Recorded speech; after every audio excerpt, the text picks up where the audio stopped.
I think next week I'm gonna do a post about all the themes that we have Okay. gathered for this to promote this series even further. Oh, that's smart. That's very content marketing of you. I know. I can learn from you, to be honest. Because after making these things, I'm like, I'm tired. And now I No, gotta promote the thing. Oh, it is a lot of work. But a couple of people have specifically like connected with me and reached out that they found me through these episodes and that they oh, liked them. So oh, that's nice. nice. I've gotten my people have reached out. Sorry, I touched the mic. People have reached out to me and they've offered. They've said that their family business is willing to invest in my company's vertical. Would they? Would I be interested in a call with someone in the Philippines? Um, Hmm. debating that one. And after two or three of those, I'm like, wow, I've really hit a niche. Um, But all how these, are they offering you 500 new leads every month as well? no, they're not. They're not that good. They just Oh, want to okay. invest in companies in my vertical. Okay. Um, so I'm not sure if it's legit. I'm starting to doubt it. You know, I've You sent them a should little bit of start money. thinking of a price to sell for. Yeah, I quoted $1 billion. They didn't respond. Damn. I know. I thought that was it. Okay, maybe I'll go one half billion. I go half billion. I'll be okay. Okay with that kind of money. What I'm would not you greedy. do with $1 billion? Wow, we went left turn. Um, what do I do in $1 billion? I don't know. I'd probably take a break. Take a break. Pay off stuff. Pay off other people's stuff. Um, I'll probably be terrible with my money. I'll probably give it away to a lot of people. Because what the hell am I going to do with that kind of money? Um, hold on to some of It's it not for the terrible. family. I know, but it's just this generational wealth type thing. You should be investing in yada yada yada. But at the same time, like I won't be around. I mean, So $1 billion is like so much money that I don't think the human brain can conceive of it. Like we can't conceive how much gap there is between 1 million and 1 billion. Like it's so much. It's crazy.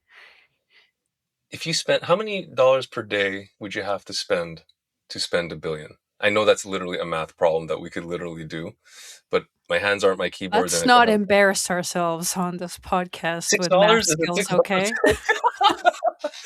650, 12? It's 100. I don't know. Okay, I know it's a lot.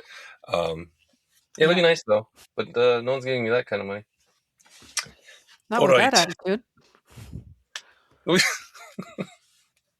Okay, whatever. So Let's where are we? We're talking. Where were we? Research. research. But today's theme is research. Yay! So it's a serious topic. Okay. Research. What is research? You're smarter than me. What's research? Research is asking customers what they think about your product. What do I do when they answer me? Then you try to make the product better That sounds good. based on what they said. That must be tiring though, don't you think? It is. It is. How I am very many how tired. many folks do you research? That's not the right use of that word. How many people do you research when you try to do the I CRO? mean, as many as I can, honestly. Like the Are we more talking data, the dozens, better. single digits, I hundreds? What mean, do you? I want to poke into how Gerda works, and this is your area. for surveys, like open-ended surveys, usually around 200 answers per Two question is hundred. good. Yeah. That's a lot of people. How are you reading all that? Are you using the AI? Not really. I have tried, but it's not that good at that kind of analysis. So I have a process. I've been doing Tell this me for more. years. This is interesting. What, Why you've does never this analyzed a skeptic? survey before? You're a CRO? I'm trying to get some good information out of you here. Oh, okay. Well, basically what you do is you just read through them and start putting them into categories and How do you come up with your categories? with your brain compartments. Oh, you're in trouble. That's why you need to hire me to do that. I think so. So Yeah. when I've done this in the past, I think my biggest pain in the butt is those categories.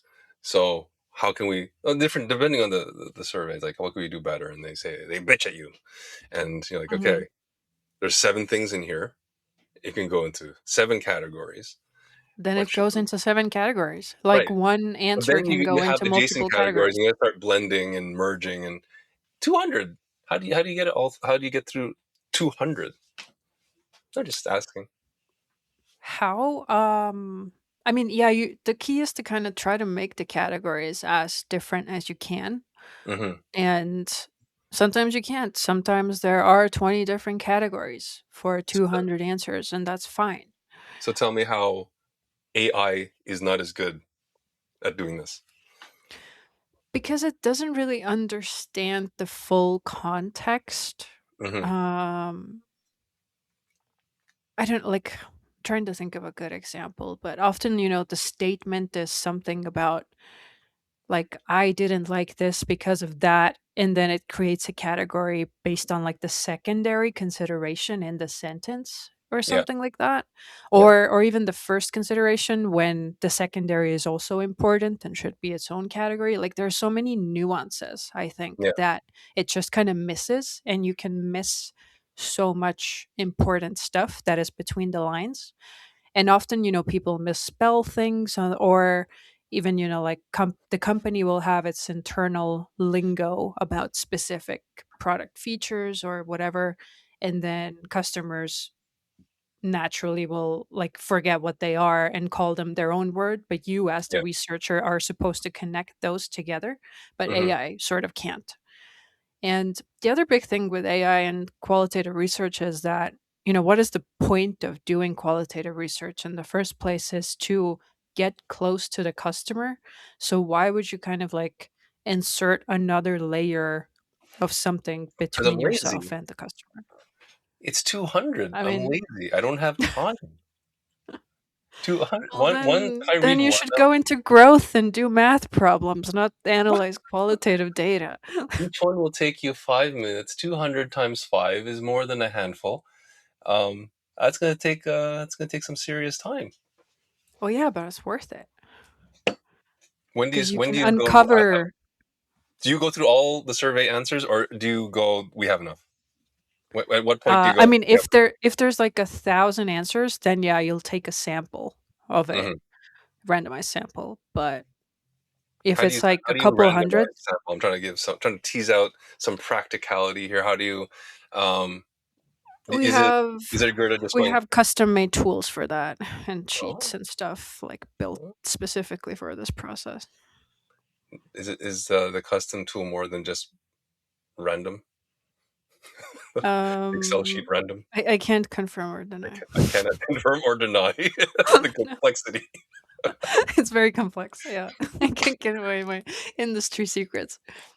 Um, I think the way I do it, I think I would do random depending on key key characteristics of the audience that you care about. So probably like language, country, any segmentation that you care about. I'd try to represent that in the sample. So if you're highly skewed towards women or what have you, your sample should likely skew towards have a similar makeup. That'd be probably a good approach. So you're not basing decisions off some rando early adopter or whatever. Mm. Um, I mean, also the open-ended answers are a gold mine for marketing materials because yeah. that's where you see how your users are speaking about your product, and that's how you should be speaking about it. And you can even, directly take copy from it, or, even reach out to them and ask if you can use these quotes or whatever. So there's like a lot that you can do with it. What do you do when you're working with a client? You would never take a client like this, but let's say, in a hypothetical world, you are forced to take a client. Let's say, hey, I'm going out of business. I'm going to give you all my clients, and I already sold it to you. Whatever, I don't know. And they said you can't talk to the customers. What would you do? You can't talk to them. You can't survey them. Well, what would you do? I don't know, just like look at clarity or whatever. Okay, Like, I honestly, when you first said that, I thought I'm going to cry. Like, whoa, I didn't expect that. I mean, there's always stuff that you can do to get closer to the customers, like, Yeah, that's fair. even if you're not allowed to talk to them directly. But yeah, that's a really bad sign as a freelancer or an agency where if the company tells you like, "No, we can't talk to the customers directly," that's bad. There's other versions of that. Can't talk to the customers. Don't have time to talk to the customers. Not worth Oh, talking yeah. to the That's customers. like I mean, Yeah. I've been working on this survey where we started it, like, I think in November, Hmm. and we only sent it out, like, this week, I think, Oh because there was wow. so much politics and red tape around getting it Politics out. around questions, huh? You Yeah, ever and do also, like, pulling the segments together is an interesting thing in bigger companies where if, like, the email system is kind of a mess and the marketing team doesn't have a good handle on that, on how to segment lists properly, like, that yeah, usually holds up things quite a bit. And then also figuring out how to apply, like, incentives the correct way and, all of that. There's a lot involved that's, other than just analyzing the answers. yeah. The other thing I face is like some folks will be sensitive about questions themselves. So in growth, at least back in the day, there used to be this classic question of what would you do? How would you feel if this product no longer existed? Mhm. Would you be upset or not? And there's like this magic number. I think it's 40. If 40% are upset, then you have product market fit. I think that's an old number, but and I also debate whether that number is true. But I remember being a young growth person. I was like, let's ask the customers that, and the flack I got for asking that question because it kind of put the seed of we may disappear um, into customers. It may put that seed into customers' minds, raise a lot of hell, and then I had to adjust different questions to make everyone happy. So it's like sometimes you can't even get to the questions or the answers that you're looking for because folks are sensitive or oversensitive or maybe undersensitive to Oh, how they yeah, appear. totally. Yeah, and, like, one thing that I've had to deal with as well is people kind of want to I forget what they call it, almost give like a prompt or a Yeah, fake answer or yeah, something of what we are looking for or how to answer this question. And then I have to go into this whole like explanation around, well, then there's not really a point to do the survey because we're biasing them. yeah, And especially if there's an incentive involved, then they're probably just going to answer what they think we want to hear. yeah. And then we won't really learn anything. So there's no point in doing that. But it's like, it's so interesting to me how much fear or something people have around sending out a survey. Hmm.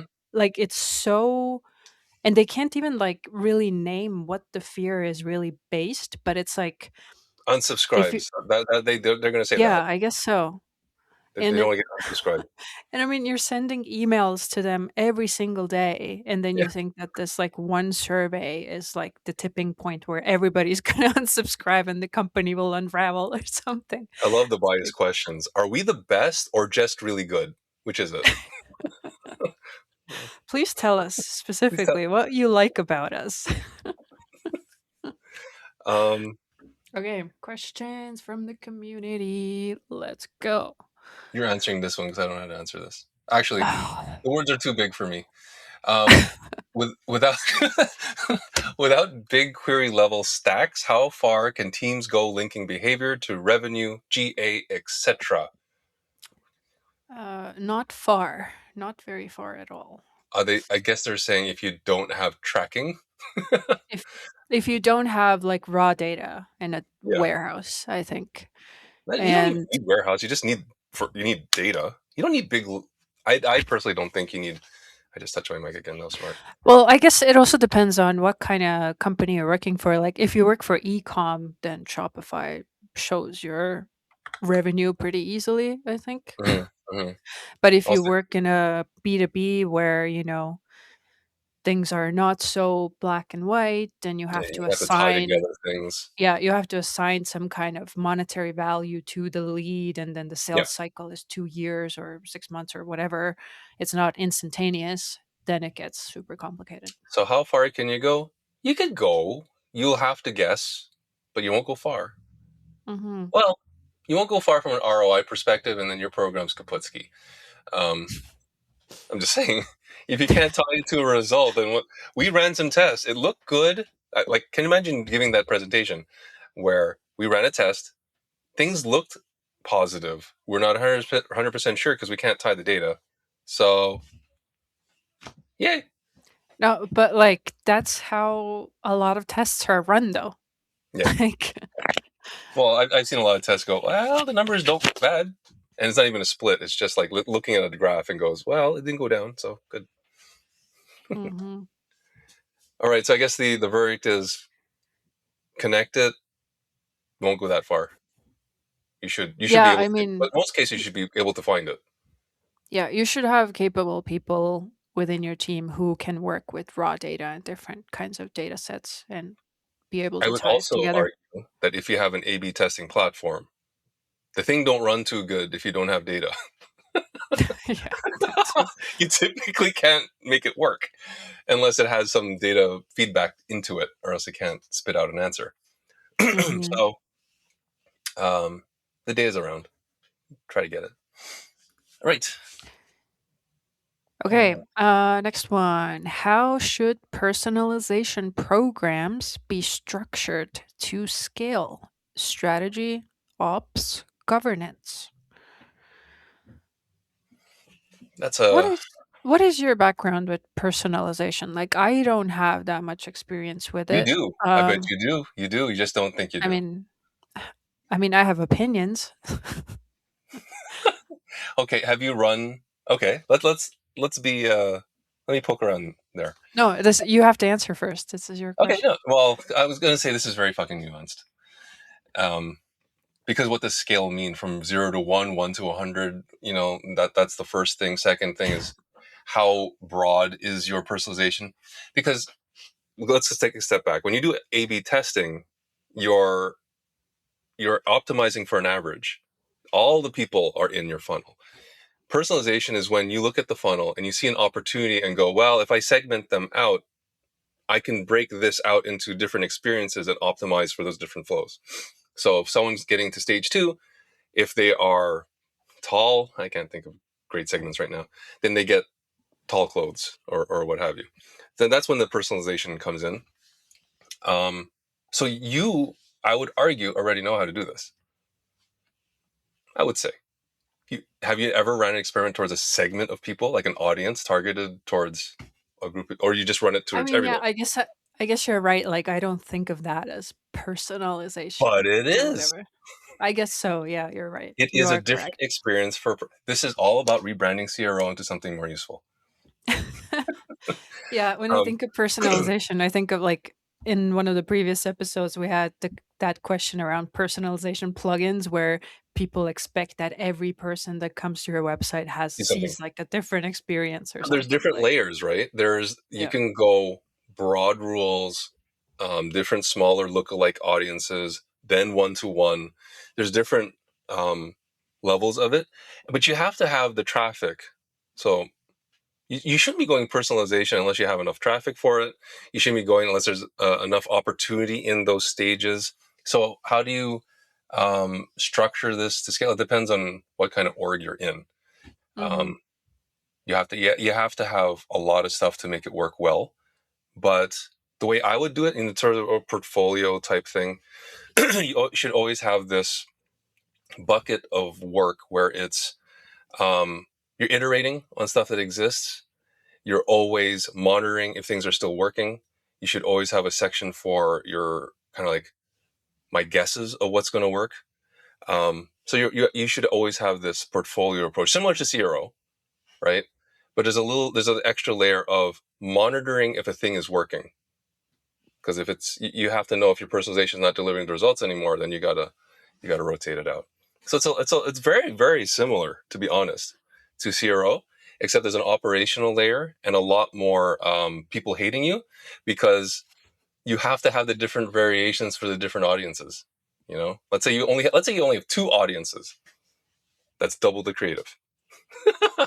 If you have 3, 4 different countries, different languages, people hate you quick, and you have to hire a lot of folks. So, Oh yeah, I worked for a company once that had I think like probably over 20 different language local markets yep. websites.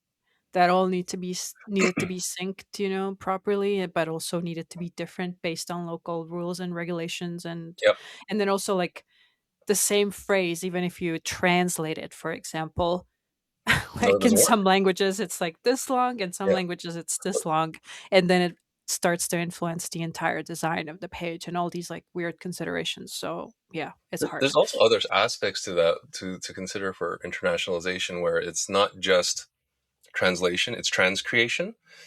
So like hitting a home run makes sense in the United States, North America, but Yeah. Europeans don't care so much about home runs. So you'd probably what do Europeans say? I'm looking at you because you're closer to it than I am. Instead of a home run, that's a good question. Soccer? I'm sorry, football. I imagine it's a football thing. That's a guess. It's a goal. It's a goal. There you go. Scored a goal, what have you. Hmm. Um, so yeah, you're gonna have to transcreate as well. Um, that's not a great answer to this because you can't answer this in this. This would be like episodes to Hmm. structure this well. But if you do CRO, my opinion is you can likely do personalization. You have maybe 4 or 5 more tools. You have to be on top of it a bit more because you're monitoring, and you have more of a pipeline of creation of content. Yeah, same, That's same. maybe like one of the more positive angles that you have taken on any of these questions, that if you can do CRO, you can probably do personalization. I think if you do CRO, you can probably do personalization. I think you can probably do some level of growth. You know, it depends on your. You can already think in systems. You just have to learn more systems, Hmm. and be better at. You're probably good at convincing people to do things anyway because CRO is cross functional. So yeah, I think CRO is a great place to expand to different places, expand your business or what have you.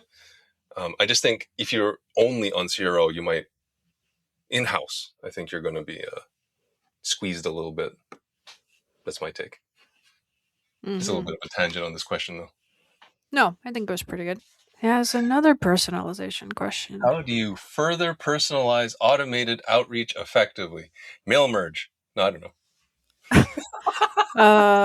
Okay, what do we mean by automated outreach here, you I think? think they just want to, like a spray and pray type thing where you have a template, you hook it up to a CRM, and you start filling in the fields.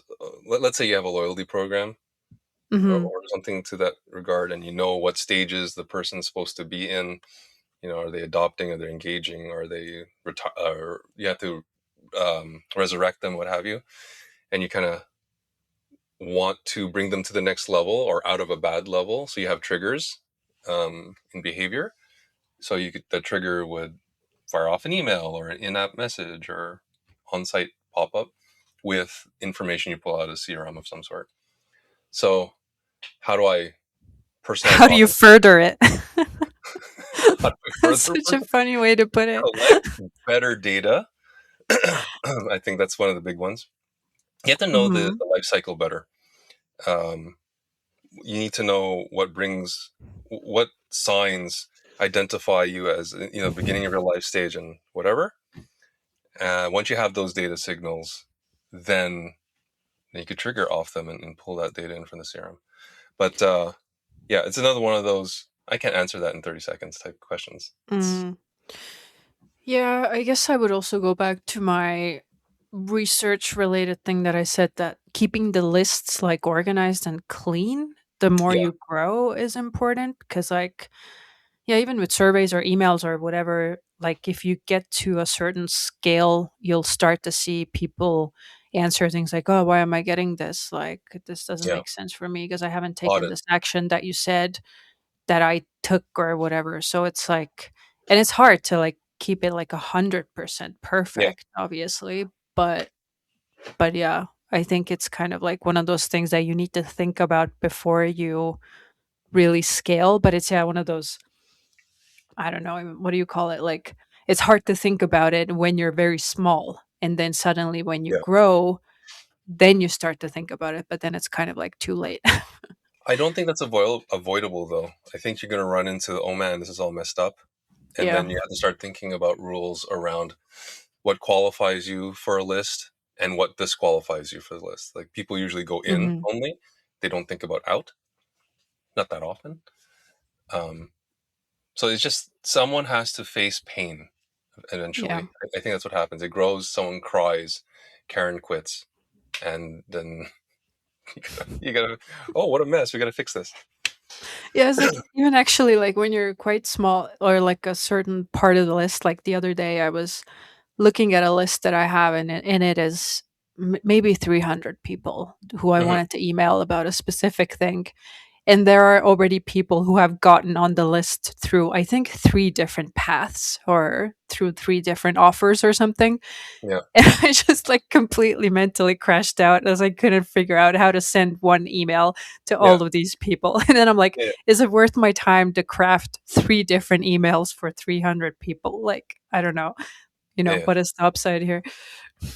You're eventually going to piss off some people. I think that's I know. unavoidable. People Yeah. going to unsubscribe or start not hearing you anymore. I don't think you get around that. Hmm. But that's kind of outside of research, though. I feel well. This is more personalization. I feel like there's more Hmm. meat around the research part, and I kind of want to tap into the angry Gerda. I don't know. I Is feel there like, things about research that just brings the Coke uh, out? I don't know if you mentioned Coke in this episode or last episode. I think it was the last one. yeah, probably just the politics of like even getting something simple done where you start an initiative of a research project and you think you have it sort of laid out in your head that this should be pretty simple. Like we just ask 5 questions. What could go wrong?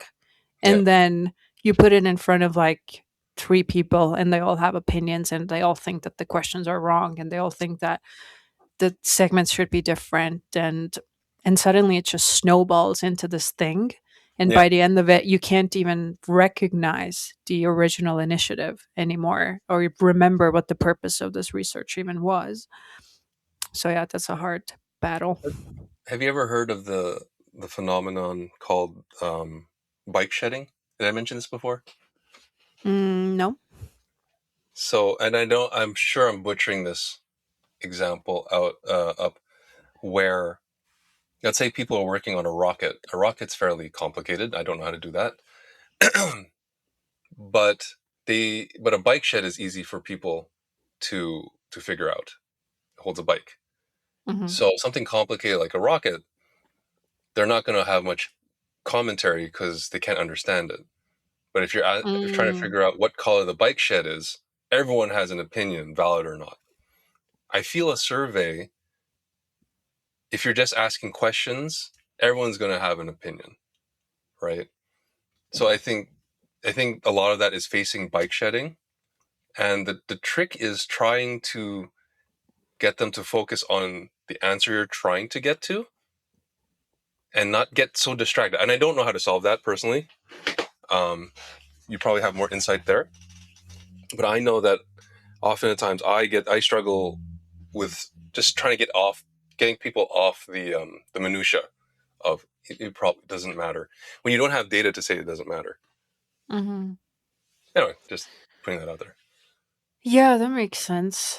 um I had a thought. I forgot what I was going to say.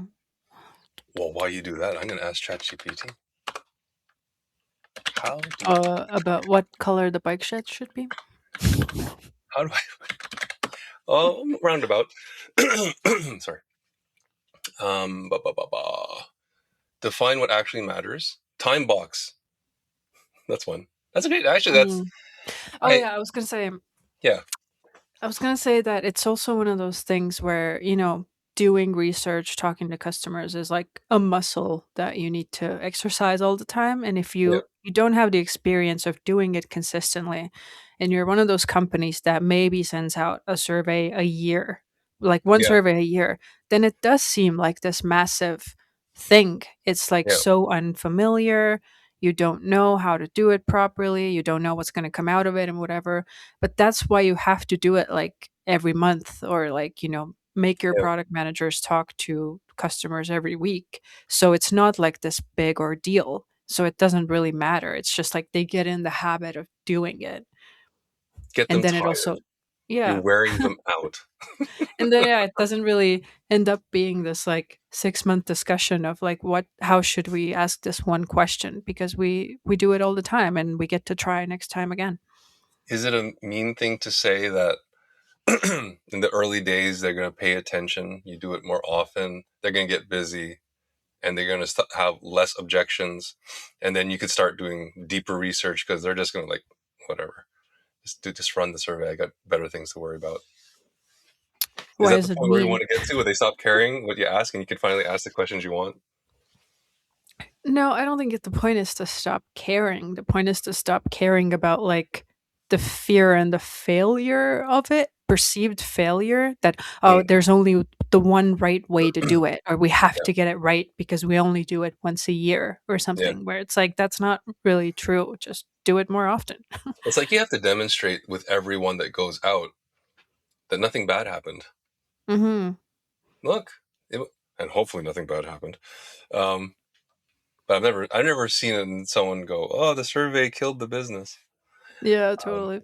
so it's like when you put it out, I'm that kind. Maybe I'm an asshole for that, but I kind of call that out. That all these good things happen, none of the bad things happen, so we're going to continue the program. Just as just throwing a line where this makes sense.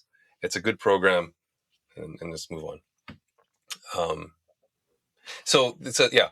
The other thing that ChatGPT just told me, and Mhm. I do this instinctually, and I don't know why it didn't come up, is I time box the sucker. I'm like, we only have 1 week to do this. we It's got to Based go on out. what? I don't know. You look at, honestly, you could look at any roadmap, and any busy company has something coming out in a month, and you got to move on. Or people are going vacation. There's always some excuse to time box. So 2 weeks, 3 weeks, it shouldn't take that long. You know what I mean? So we have this period of time. Um, and if you don't agree, we're just going to go with XYZ. It's Yeah, mean, but that's but you can do also that. the given is that you have control over the email system where to send Fair, it out from. fair. Like, No, that's true. Um, Let me see here. It's also saying also have a RACI or some sort of prioritization. I think that's, yeah, of course. Have a clear decision owner. Yeah, that's actually a good one. Um, I like how ChatGPT is reminding me of how I should be doing this job. I mean, it's also drawing on some kind of utopian scenario that doesn't really exist. Who is Humans the and In your situations? Who is the call? Who is the person that says it's good? Let's go. uh, I mean, That it feels like a good depends fit. on the company and like. Do you try to find I that mean, person early? I imagine. yeah, I mean, the case that I'm thinking about right now, it's probably the person that like handles the email system and the lists, because like they are the one that has to pull the trigger, make Yeah. sure that the email I is clear. naturally befriend those people. I naturally Mhm, befriend them really, really fast. And then I have side conversations with them like, wouldn't it be nice if we could just agree with this and send this out? And you just start mhm. having this kind of like, oh, yeah, we're both on the same team type thing. We want the survey out. You want to get your done. I don't want drama for you. We just want to sort this out. And they become your ally. And then they cheer, like, we need to get this out at a certain time. Yes, it's true. We do. It's like fake urgency on it. Like Okay, literally so nothing is writing on this. this is kind of really off topic, but I have a friend from an old workplace, and I used to say I'm going to write a book. I'm going to write a book about I think I called it business aikido or business jiu-jitsu, right? How to get your way with just by manipulating people. And one of them is fake urgency, and I've seen it before. It's like this has to go at a certain time, and people are going to question. You have a semi decent answer, but sometimes you just can make it happen. Like a fake deadline will force people. I see it I work. mean, that's the same thing as like the dark pattern in on websites, right? Where Yeah, you there's a implement dark the pattern countdown management. clocks or whatever. Yeah. Yeah, I don't. I'm not saying do it all the time, but sometimes when you need to do it, I'm gonna put a disclaimer down here. Don't listen to me. Just be safe. Anywho, This um, podcast should be titled "Bad Advice for CRO." we should have one episode one day down the road, all bad advice. Well, that's a subjective measure. Somebody could easily say all of this has been really bad advice. We just released the same episode, Different title. all bad advice. Anywho, okay, I think I think we've covered that. I think we could wrap up this topic. Anything else you want to mention in closing? Um, no, I just gotta go do laundry. I think Like I'm really, really behind. or like No, work I'm not. on? I'm not even kidding. Okay, I gotta do laundry in real life and in experimentation, and just nice. keep doing laundry. It's a theme of the Hmm. year: laundry. Do your laundry. Like that could be your tagline. And understand that there is no end destination. You just gotta It's keep doing it until you're dead. give give up hope. You're going to die, but you have to do the laundry.